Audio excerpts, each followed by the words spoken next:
حافظوا على الصلوات والصلاة الوسطى وقوموا لله قانتين فإن خفتم فرجالا أو ركبانا فإذا أمنتم فاذكروا الله كما علمكم ما لم تكونوا تعلمون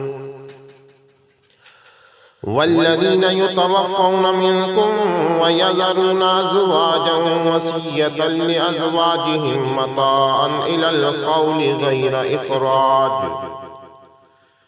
فإن خرجن فلا جناح عليكم فيما فعلن في أنفسهن من معروف والله عزيز حكيم وللمطلقات متاع بالمعروف حقا على المتقين كذلك يبين الله لكم آياته لعلكم تعقلون ألم تر إلى الذين خرجوا من ديارهم وهم ألوف حذر الموت فقال لهم الله موتوا ثم أحياهم إن الله لذو فضل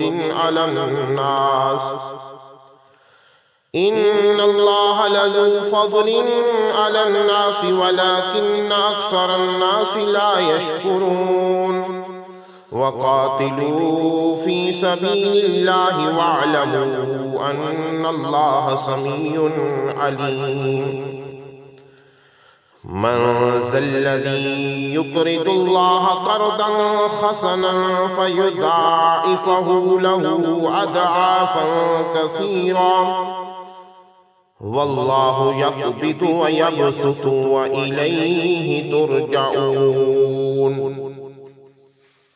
سب نمازوں کی حفاظت کرو اور خصوصاً درمیانی نماز کی، اور اللہ تعالیٰ کے لیے فرما بردار بن کر کھڑے ہو جاؤ۔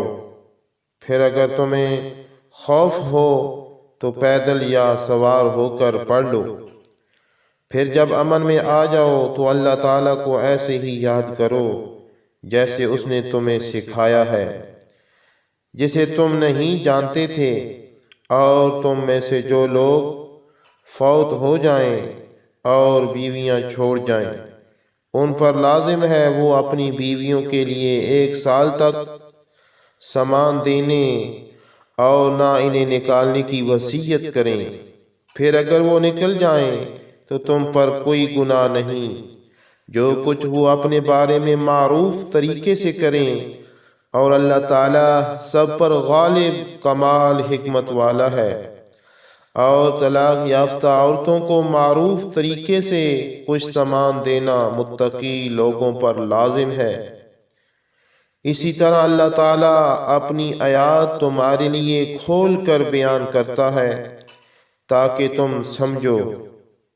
کیا آپ نے ان کو نہیں دیکھا جو موت کے ڈر سے ہزاروں کی تعداد میں اپنے گھروں سے نکلے؟ تو اللہ تعالیٰ نے ان سے کہا مر جاؤ، پھر اس نے انہیں زندہ کیا۔ بلا شبہ اللہ تعالیٰ یقیناً لوگوں پر بڑے فضل والا ہے، مگر اکثر لوگ شکر ادا نہیں کرتے۔ اور اللہ تعالیٰ کی راہ میں جنگ کرو، اور جان لو بلا شبہ اللہ تعالیٰ سب کچھ سننے والا، سب کچھ جاننے والا ہے۔